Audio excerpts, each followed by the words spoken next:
मानेसर में चुनावी दुदुम्बी बजने में अब कुछ ही समय रह गया है।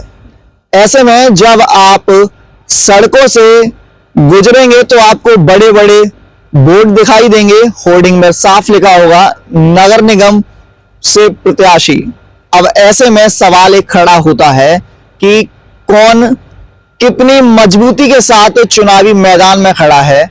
आज सवाल करेंगे जो आपके मन के सवाल हो।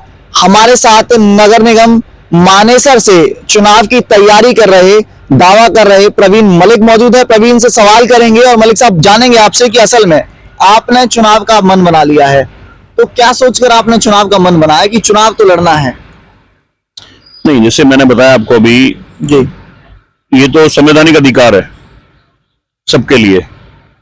कोई भी आदमी जब उस क्षेत्र में रह रहा है तो चुनाव की जब स्थिति बनती है तो सबको अपनी तैयारी करनी चाहिए और चुनाव मैदान में अगर मौका मिलता है तो आना चाहिए।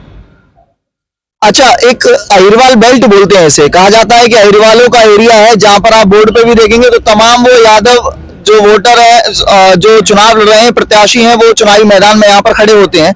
ऐसे में प्रवीण मलिक, आप जाट हैं और खुद कहते हैं कि यहाँ पर एरिया जो है वो इतना ज्यादा जाट प्रभावित नहीं है, तो ऐसे में क्या लगता है, कोई डर सता रहा है आपको? नहीं, डरने वाली क्या बात है इसमें। देखिए, अहिरवाल ये तो भाई जो जिस हिसाब से हमारे प्रांत डिवाइडेड हैं, कोई जाट बेल्ट है, कोई अहिरवाल है, या कोई कहीं राजपूताना है, या कहीं पे गुजर बाहुल्य क्षेत्र है, तो ये तो सब अजगर कौम है। अहिर, जाट, गुजर, राजपूत, ये तो अजगर कौम है और सारी मार्शल कौम है ये। तो इनके अगर मैं बात करूं सिस्टम्स की, कल्चर्स की, तो सब मिले जुले ही तो हैं। ये तो अब लोग ज्यादा जातिगत बात करने लगे, नहीं तो बाकी सब लोग इनके कल्चर सिस्टम सब बराबर ही है। मुझे ऐसा तो कोई डर नहीं है। रही बात, अगर मैं सोशल इंजीनियरिंग की बात करूं, आपकी बात को अगर बड़ी करता हूं और राजनीतिक समीकरण की बात करता हूं, तो यहां पे एक कॉम और है जिसको हम बोलते हैं सोसाइटीज। जी, तो सोसाइटीज की आज जो मैं अगर मुख्य धारा की बात करूं तो सोसाइटीज में आज के टाइम पे 26-27 हजार वोट है। टोटल वोट नगर निगम मानेसर में है 96,000, 96,000 वोट। तो अब समझ के चलिए 26-27% तो सोसाइटीज हो गई। अगर मैं बात करता हूं अहिरवाल की, जैसे आपने जो जिक्र किया, तो वो 30-31% के आसपास हैं जी, और बाकी फिर अदर कास्ट भी हैं। यहां पे राजपूत भी अच्छी मात्रा में है, मतलब 10% हो सकते हैं। तो जो डिसाइडिंग फैक्टर है वो सोसाइटीज रहेंगी और उसी हिसाब से हम भी समीकरण यही देख रहे हैं कि कितने लोग चुनावी मैदान में आएंगे, क्योंकि मैक्सिमम जो लोग हैं वो टिकट की दावेदारी पे दम भर रहे हैं। तो आपको नहीं लगता कि टिकट की दावेदारी जो है वो आपको भी करनी चाहिए थी, आपको भी टिकट मांगनी चाहिए थी किसी पार्टी से? अक्सर ऐसा माना जाता है कि जैसे हम गुजर रहे थे तो आपका बोर्ड हमने देखा, लेकिन वहां ना हाथ का पंजा दिखाई दिया, ना झाड़ू दिखाई दिया, ना फूल दिखाई दिया। तो आप क्या कहना चाह रहे हैं, किस पार्टी से टिकट की मांग करते हैं? कुछ ऐसा मन में है कुछ? नहीं, देखिए, ऐसा है कि मूल मंत्र जो रहता है ना जी, मूल मंत्र तो जनता का ही रहता है। उसमें पार्टी है, कोई भी पार्टी है, चाहे वो कांग्रेस है, बीजेपी है, आम आदमी पार्टी है, इनेलो है, जेजेपी है, जो भी पार्टी है, पार्टी का अपना एक जनाधार होता है और पार्टी के अपने एक समीकरण होते हैं। तो मैं ऐसा नहीं कि मैं किसी पार्टी के विरोध में हूं, लेकिन मैं मौजूदा स्थिति में किसी पार्टी का सक्रिय सदस्य भी नहीं हूं। तो अगर ऐसी कोई स्थिति बनेगी तो उस पर भी आकलन करेंगे। अगर कांग्रेस मौका देती है तो सोचेंगे? समय बताएगा। मतलब मन में कुछ है? नहीं, ऐसा कुछ नहीं होता है, क्योंकि ये चीजें प्री प्लान नहीं होती हैं। भाई हो सकता है कि भाई मेरी दावेदारी या जिस तरह की मेरी सोशल इंजीनियरिंग है, जिस तरह की मेरी एक्सरसाइज है, क्योंकि बाकी प्रत्याशियों की जो वर्किंग है वो हो सकता है कि भाई उनकी और डीप वर्किंग हो, मेरे से भी डीप वर्किंग हो, लेकिन राजनीतिक पार्टियां तो अंदरूनी तौर पे हर चीज को देखती हैं कि मेरी वर्किंग क्या है, मेरा वर्किंग स्टाइल क्या है, मैं लोगों के लिए क्या मेरी छाप है, क्या मैं काम कर सकता हूं, तो वो तो हर पार्टी देखती है। तो उस हिसाब से मैं I am open to all. अच्छा, काम करने की आपने बात करी, तो कार्य की योग्यता कितनी मानते हैं मेयर के चुनाव के लिए किसी प्रत्याशी की होनी चाहिए? काम करने की योग्यता की बात कर रहा हूं। देखिए, नगर निगम मैं पहले ही बताया है कि ये हमारे जो संविधान का 21वां अनुच्छेद है उसमें इसका जिक्र है इस इकाई का। हमारी 3 बड़ी पंचायतें हैं, आपका लोकसभा, फिर विधानसभा और पंचायत। उसके बाद ये जब इकाई बनी, क्योंकि जब शहरीकरण हुआ जी। तो उसमें इस इकाई का जिक्र आया। अब आज मैं एक सोसाइटी है मेरी, राइजिंग होम्स उसका नाम है, पहले इसका नाम सारे होम्स था। वो सोसाइटी अपने आप में एक गांव से भी बड़ा इलाका है। टोटल हमारे 3200 फ्लैट हैं। 3200 में से आज के टाइम पे लगभग 1500 हमारे ऑक्युपाइड हैं और रह रही हैं, मतलब समझो कि 3 से 4 हजार फैमिलीज वहां पे रह रही हैं। अब मैं उस सोसाइटी का लगातार 4 बार प्रेसिडेंट चुना गया हूं। बीच में एक बार मैंने खुद ही चुनाव नहीं लड़ा था, क्योंकि मैं भी थोड़ा सा बदलाव में बिलीव करता हूं, और लोगों ने फिर मुझे मौका दिया और फिर मैंने चुनाव लड़ा और लोगों ने प्रचंड बहुमत से मेरे को जिताया है। क्योंकि उस सोसाइटी में जो देखरेख का जो काम है, एक सोसाइटी का जो देखरेख का काम होता है, उसमें आपका सैनिटेशन से लेकर सीवरेज, वाटर, स्ट्रीट्स, गलियां, नालियां, जिनको हम देसी भाषा में बोल देते हैं अपनी, और यही इनका रख रखाव, इनकी डेवलपमेंट, उस पर्टिकुलर एरिया से रेवेन्यू जनरेट करना, और रेवेन्यू जनरेट करके और बजट के हिसाब से वहां पे एक्सपेंडिचर करना, थॉट प्रोसेस, वेस्ट मैनेजमेंट, जो सबसे बड़ा मुद्दा है पूरे देश का, ग्लोबली मुद्दा है, ये सब एक काम होते हैं सोसाइटी के प्रेसिडेंट के। वो काम मैं आज कर रहा हूं और रोल मॉडल के तौर पे हमने अपनी सोसाइटी को दिया है। वही सेम काम एक नगर निगम का होता है। इससे कोई अछूता काम नगर निगम का नहीं है। उसमें कुछ चीजें हाँ ऐड हो जाती हैं, कुछ सोशल चीजें ऐड हो जाती हैं, आपका ऑपरेशनल चीजें जिसको हम बेसिकली कहेंगे, जैसे कि डेथ बर्थ सर्टिफिकेट ऐड हो जाएगा उसके अंदर। ये सब प्रोसेस की बातें हैं। लेकिन अगर ब्रॉडर लेवल पे मैं अगर बात करूं, एक मेयर यानी एक नगर निगम का जो मेयर होता है, महापौर जिसको हम बोलते हैं, उसकी काबिलियत जो है, वो काबिलियत उसके अपने ओपन थॉट से आती है। और मैंने वो थॉट इंप्लीमेंट करके दिए हैं प्रूवन हिस्ट्री के साथ।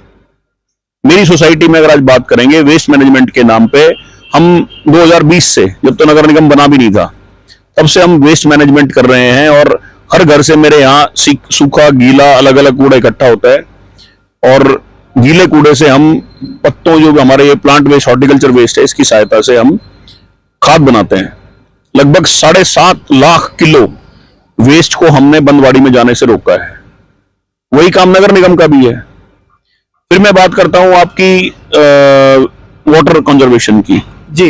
वाटर कंजर्वेशन में अभी इस एरिया में हमारे पास कोई ड्रेनेज सिस्टम है ही नहीं, ना स्ट्रॉन्ग वाटर ड्रेन सिस्टम है, ना मेरे पास सीवरेज ड्रेन सिस्टम है।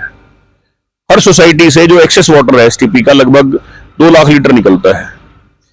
हमने अपने इनोवेटिव आइडियाज से उसका भी निस्तारण इस प्रकार किया हुआ है कि हमने आर्टिफिशियल पॉन्ड्स की टेक्निक से, प्लस ओवरहेड स्प्रिंकलिंग सिस्टम हमने डेवलप किया है। पीछे आप अगर देखेंगे ये, इससे हम प्रदूषण पे भी रोक लगाते हैं। और गर्मियों में यही हमारी प्रणाली, जो आपकी हीटिंग आइलैंड इफेक्ट है, उसको रोकती है। लगभग 4 से 5 डिग्री तक तापमान को कम रखती है। अब यहां सोसाइटीज हमारी 80+ सोसाइटीज हैं और 30 गांव आते हैं नगर निगम में। बहुत से गांव में एसटीपी प्लांट भी है, लेकिन वो ऑपरेशनल है नहीं है। उस गांव का गंदा पानी कहां जाता है, क्योंकि सीवरेज सिस्टम तो है नहीं। वो कहीं कहीं गड्ढे हो रखे हैं, कहीं कहीं जाता है गंदा पानी। कम से कम सोसाइटीज का जो पानी है वो ट्रीट तो हो सकता है। तो गांव में भी प्रणाली वही है। आपको वहां पे इंश्योर करना है कि ट्रीटमेंट प्लांट हो, फिर उस पानी का इस्तेमाल हो। हम यहाँ वाटर रिजर्वायर खत्म हो गए हैं हमारे गांव में, मुश्किल से कहीं कहीं, जिसको हम जोड़ बोलते हैं, किसी किसी गांव में बचे। मतलब मैंने 1-2 गांव में देखे हैं कि नीचे से जोड़ पक्के तक करा दिए हैं। तो ये थॉट जो है, आपको एक इंटेलेक्चुअल थॉट के साथ चलना पड़ेगा, और तभी आप उस पर्टिकुलर निगम या कॉर्पोरेशन, म्युनिसिपल कॉर्पोरेशन की जब हम बात करते हैं, वहां पे आप इसको डिलीवर कर पाएंगे। और when you have that kind of thought and eligibility, तो ऑब्वियस है कि जो कॉर्पोरेशन का जो अधिकारी है, जो वहां पे कंसर्न ऑफिशियल्स बैठे हैं, वो आपकी बात को सुनते भी हैं, समझते भी हैं, और टेक्निकली डिस्कस भी करते हैं, और फिर टेक्निकली इंप्लीमेंट करते हैं। हम वो चीज छोटे लेवल पे, या कैसे एक मॉडल के लेवल पे ऑलरेडी इंप्लीमेंट कर चुके हैं, और हम उसमें बैंग ऑन कर रहे हैं कि हम बेहतर कर सकते हैं। एक बड़ा अहम सवाल और अंतिम सवाल मैं आपसे लूंगा कि किस तरीके से नगर निगम का ये पहला चुनाव है और लोगों को उम्मीदें भी बहुत ज्यादा है, तो क्या प्रवीण मलिक लोगों से कहेंगे, आम जनता से कहेंगे कि उनके वादों पर कितना खरे उतर पाएंगे? जिस तरीके से आपने सभी टेक्निकल टर्म्स के बारे में समझाया, तो क्या मानते हैं आप? देखिए, हमारे देश में छोटा चुनाव, चाहे मतलब मैं कहता हूँ एक आरडब्ल्यू का चुनाव ना, वहां भी आजकल ना राजनीतिक स्थितियां बहुत, पार्टी पॉलिटिक्स बहुत ज्यादा प्रभावित करती है। तो मेरी तो उसमें सिर्फ सोच यही है कि जो छोटे चुनाव होते हैं जहां पे आपकी रोजमर्रा की जिंदगी का सवाल है जी, क्योंकि मुख्य तौर पे अगर मैं बात करूं, सांसद हैं या विधायक हैं, इनका काम ये गलियां बनवाना, नालियां साफ करवाना या वेस्ट मैनेजमेंट का देखना या वाटर कंजर्वेशन का काम देखना, इनका काम ये नहीं है। ऑपरेशनल तौर पे इनका काम है स्टेट के लिए या सेंटर के लिए, कंट्री के लिए पॉलिसीज बनाना, उनमें अमेंडमेंट कराना और उनको फिर इंप्लीमेंट करना। उसको ऑपरेशनली ग्राउंड पे इंप्लीमेंट करने का काम होता है कॉर्पोरेशंस का, पंचायतों का। तो जो बात है वादों की, वादा तो मैं ऐसा कोई कर ही नहीं रहा हूं। मैं तो कह रहा हूं जी, जो मैं कर रहा हूं, एग्जिस्टिंग जो मेरा काम है, आप उसको काम को देखिए, उसको बस मैं रेप्लिकेट करूंगा और उससे जो मेरा एक एक्चुअल में जो एक वर्किंग स्टाइल है या एक्चुअल में जो एक वर्किंग रिक्वायरमेंट है एक कॉर्पोरेशन की, वो फुलफिल होती है। तो मुझे कुछ अनोखा नया काम तो करना ही नहीं है भाई। यहां पे मैंने थोड़ी ना कि मैंने किसी को 100 गज के प्लॉट देने हैं, वो मामला तो है ही नहीं। यहाँ पे तो आपकी जो रोजमर्रा की जिंदगी है आपकी, कि आप कितने स्वच्छ तरीके से रहते हैं, आप अपना वेस्ट मैनेजमेंट कैसे करती है कॉर्पोरेशन, या गांव से कैसे करना है, सोसाइटी से कैसे करवाना है, या आपको वाटर कंजर्वेशन कैसे करना है, या आपको उनकी डे टू डे ऑपरेशंस में गलियों, गांव की गलियां हैं, उनका सीवरेज सिस्टम है, उनको दुरुस्त कैसे करना है।